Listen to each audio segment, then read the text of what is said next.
Hello everybody and welcome to the video. Today is episode 4 of the Zero to Hero series, where we take this little tiny baby account and we take it to the tippy top. I'm talking about arena, RTA, guild content, whatever it is I'm talking about, we're going to go in and we're going to dominate. But of course, before we can do that, we have to start from the very beginning, aka zero. Starting from zero, hence the name Zero to Hero. It's been 3 days since the last video, and we have a lot to talk about because a lot has happened in the last 3 days.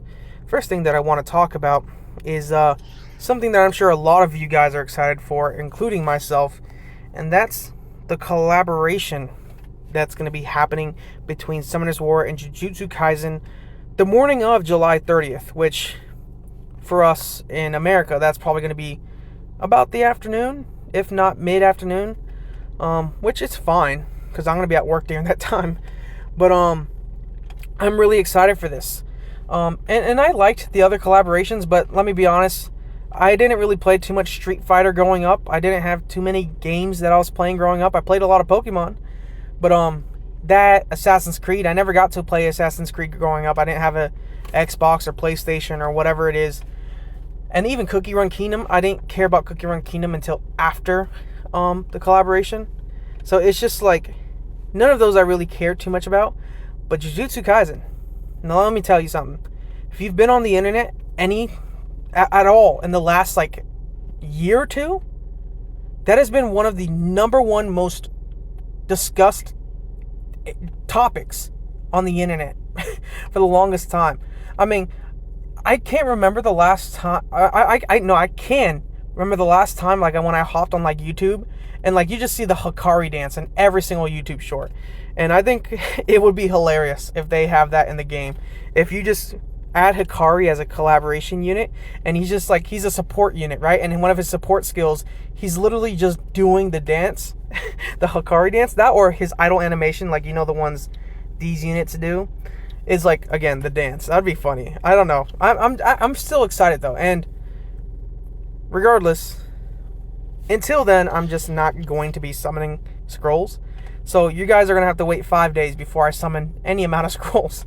But yeah, I'm gonna be saving my scrolls for the collaboration event. So sadly, this Transcendent scroll will go unsummoned. Same with the Legendary scroll, LD scrolls. We have 3 of those suckers. Some Elementals and even 35 Mystical scrolls, which we'll probably gain more of between now and the collaboration. And even the collaboration, once that thing drops, I mean, we're definitely gonna get more scrolls. So it's just like, I can't wait. I literally cannot wait to summon. Oh my gosh, I want some of those units. Gojo, Sukuna, I don't care. They're good, all of them. There's so many units or characters that they could throw in this collaboration. It's insane. I'm actually super excited. But speaking of summoning, let's get into the first part of this video, like for real. Engrave summoning scrolls. I'm gonna be for real with you new players. Do not touch these. Absolutely not. Get your hands off them. Get your little grubby mitts off of them, because these scrolls are more important than you'll ever know.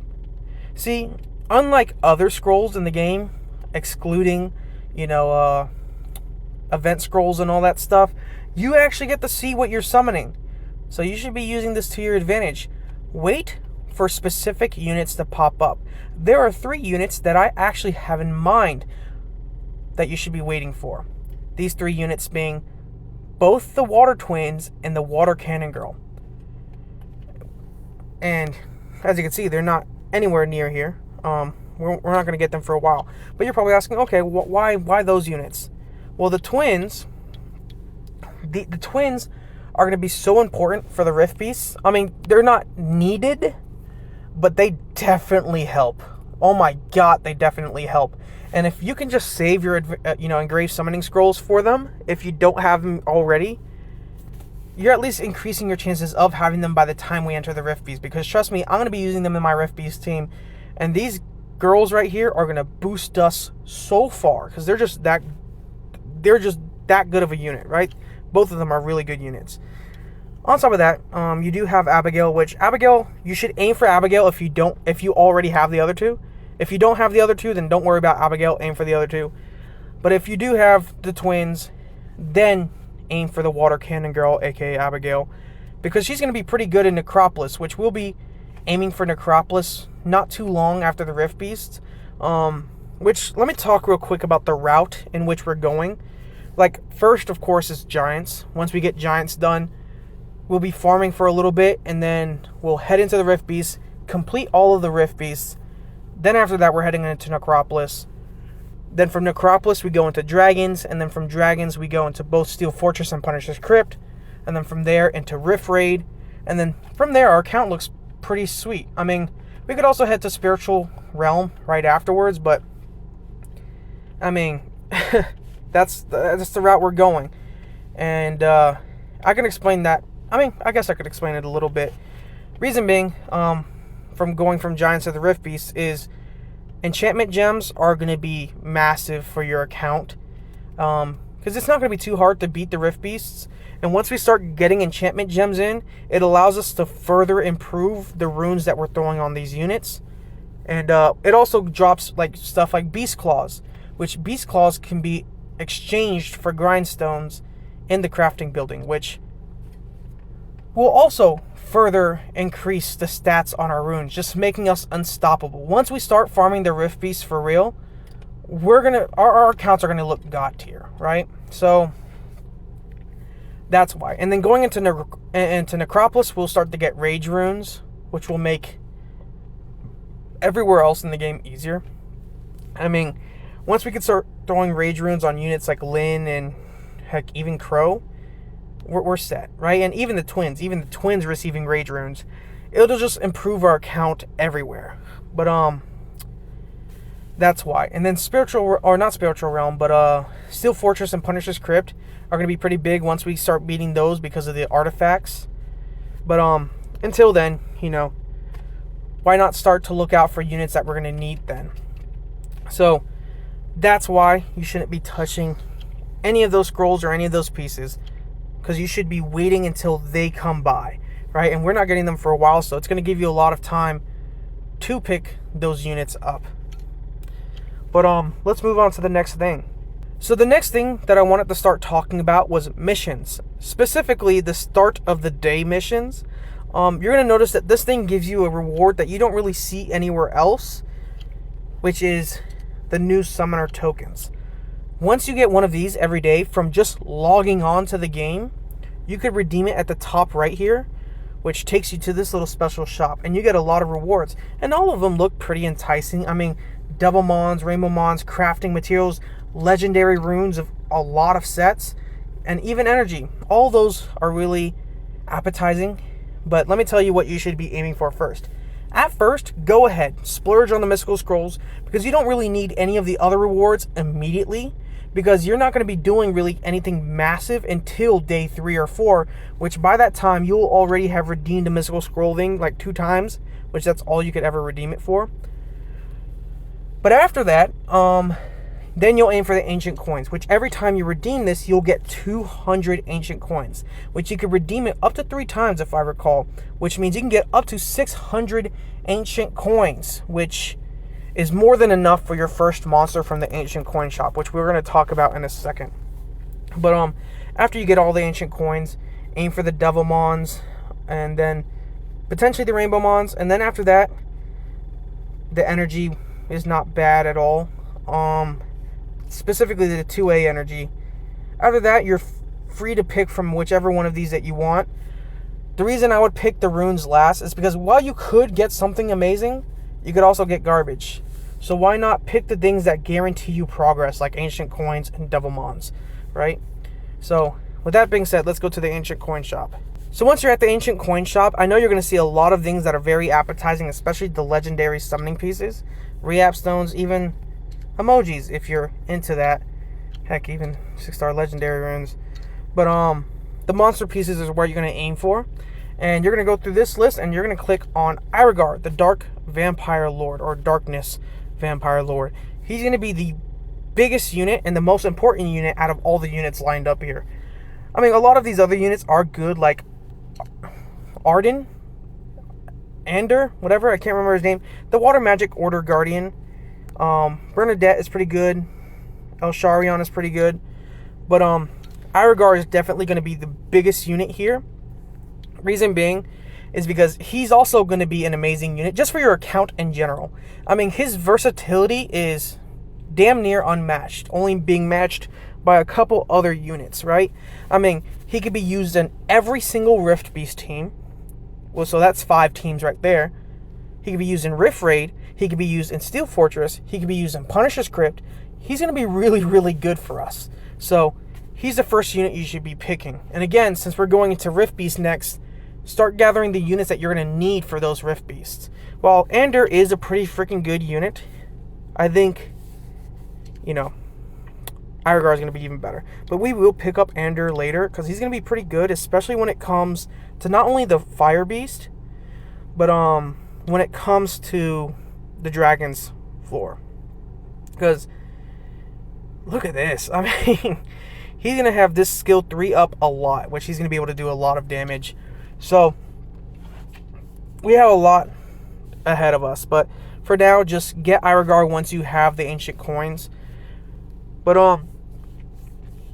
other than that, let's get into the next topic. So the next topic that I wanted to get into was 2As. You guys already know that I've completed Crow's 2A like a few days ago, which you could probably assume that by that time, energy started building up. And you're going to be asking, okay, what do we 2A next? And a lot of people are going to be like, oh, the answer is obvious. Spectra. Nope. We're not going to 2A Spectra next. Spectra for us, it's not quite as important in the beginning because think about like when are we going to be using Spectra? Like you could be like, oh, you could use him for TOA, which yeah, that's absolutely true. I've already beaten TOA normal 100, didn't need him, and we're not heading into Dragons for quite a little bit. We're talking about a good week or two before we ever even decide to start touching Dragons. So Spectra is just not as prominent of a unit as he will be later on.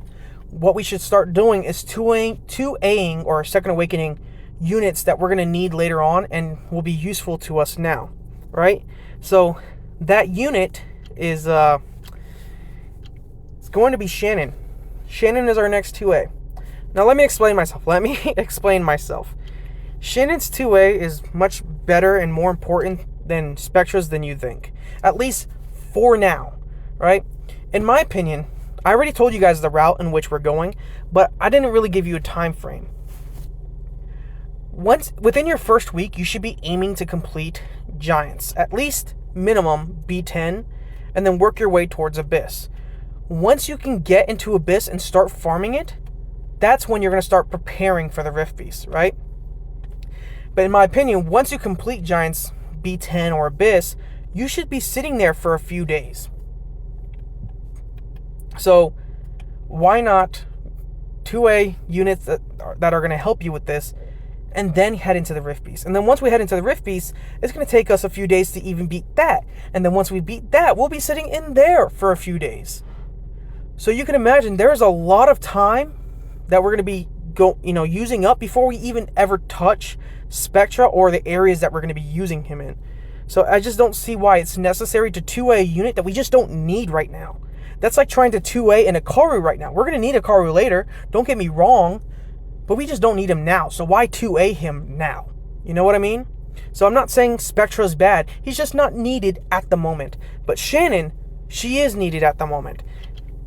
So Shannon is part of my original Giants team, and she will be on that Giants team for quite some time until we get like a unit like Harazvilg up and running.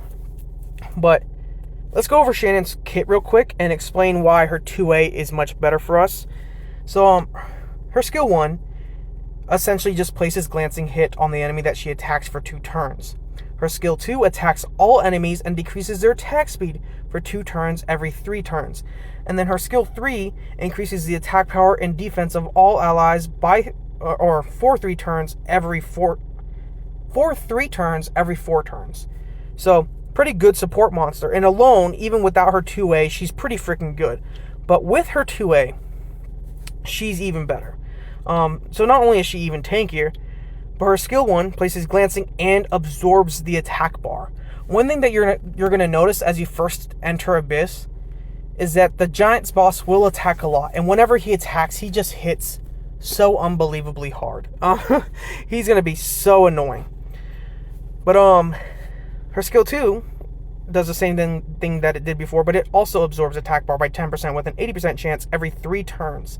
So she's doing a lot of attack bar absorbing, and keyword being absorbing. So she's getting more turns, allowing her to support her team more often, right?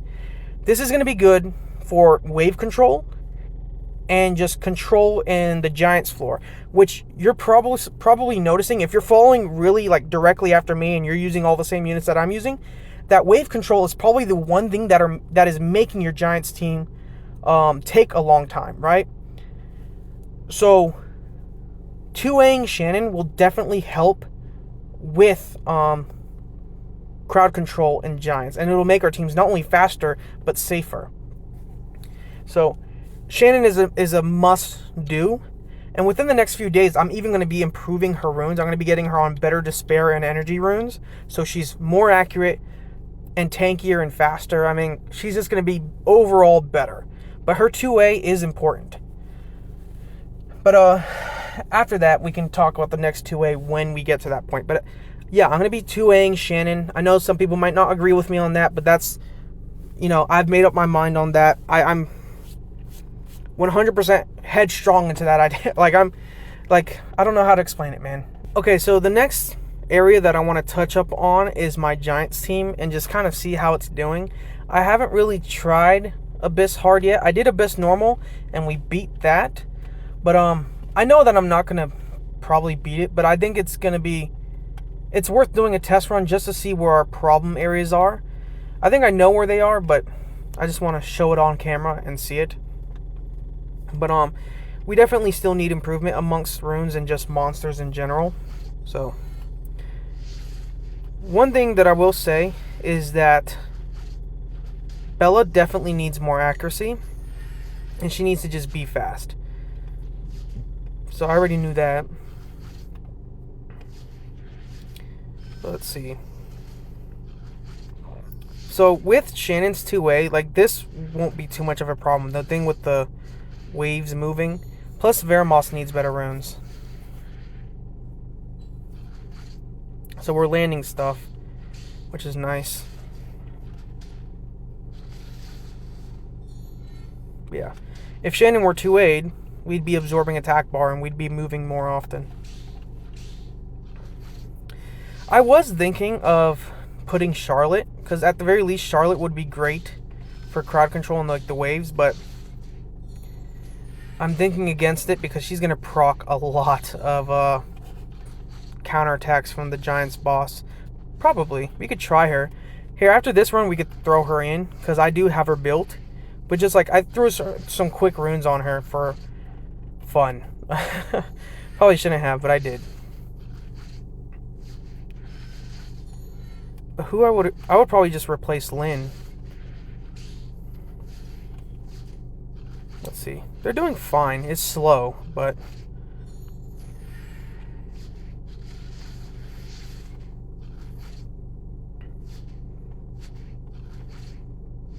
perfect. Boom. Okay.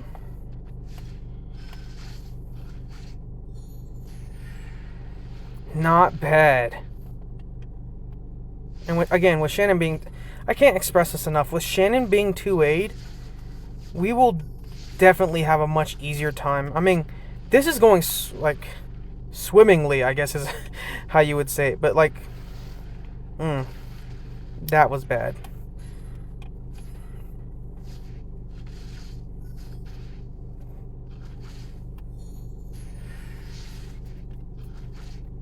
Yeah, I think with more rune improvement, Shannon's 2A, we'll have Giants Abyss done within the next few days. Or, not even within the next few days, within the next day or two. So, we beat that. So, while we did beat it, that was incredibly slow. But while we did beat it, wave control was an issue. We were taking way too long in the waves. And...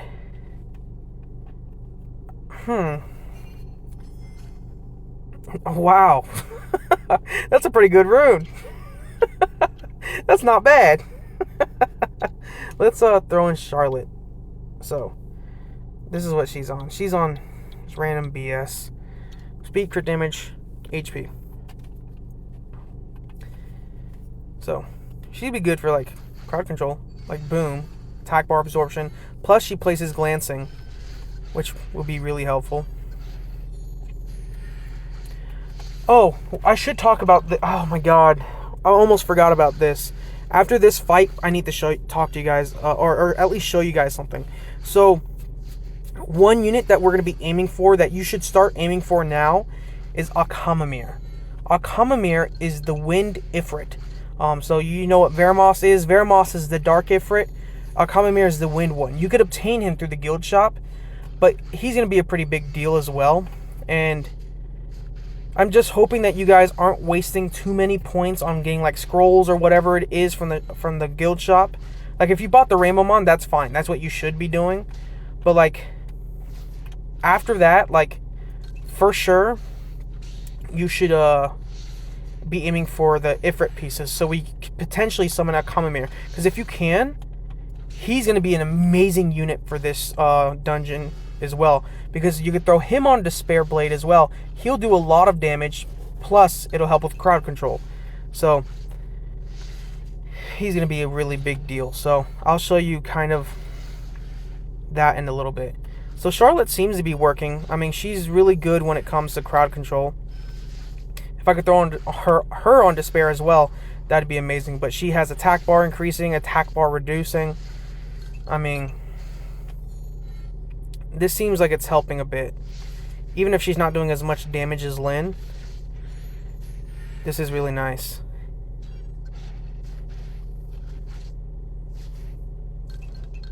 Boom.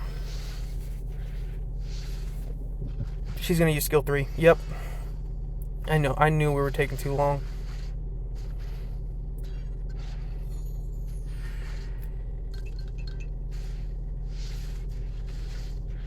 Okay.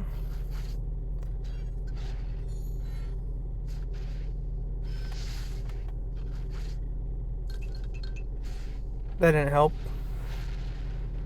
But she's a wind unit, so she won't die like Lynn does. Oh, good attack bar or attack bar reduction. Crowd control is really nice. Come on, place the glancing. Both of you guys are capable of placing glancing, and you're not doing it. There we go. Good, good, good, good. You survived that. Okay, we're good. Oh my gosh.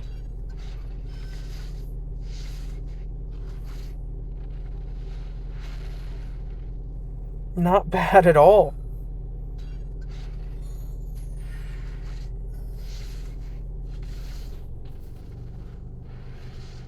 Stunned. Oh no, it's just a slow. Oh.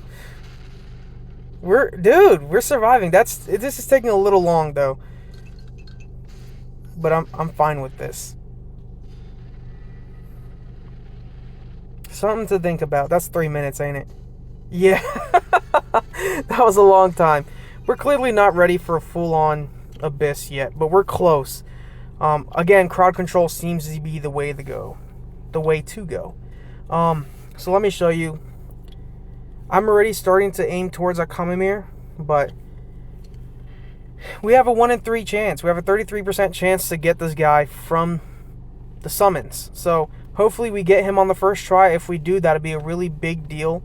But if not, I mean, we could survive without him. There are so many damage dealers that we can throw in. We could throw in Naomi instead of a Kamamir if we really need to go that far. Or we could just keep Lynn. Lynn is perfect. But, yeah, so within the next few days, I'm going to be aiming to 2A Shannon. And once I do that and I improve the runes of Shannon, Bella Dion, Lynn a little bit more, Crow is kind of okay where he is, and then Veramos needs a little bit more improvement on his runes. Once I do that, I think we're going to be straight. But a little bit of a warning, just to warn you guys, since we're in that area right now where we're just farming runes, it's going to be a couple days, maybe, before I post the next video. But I want to post a video either once I complete Abyss hard, or once we get the collaboration here. I don't know. I'm deciding. But just don't expect one tomorrow or the day after, probably. But we will definitely do another one soon. But it's fine, because I have a lot more videos that I need to be making for you guys. So that's pretty much it. I hope you guys enjoyed. I'll see you guys in the next one. Peace.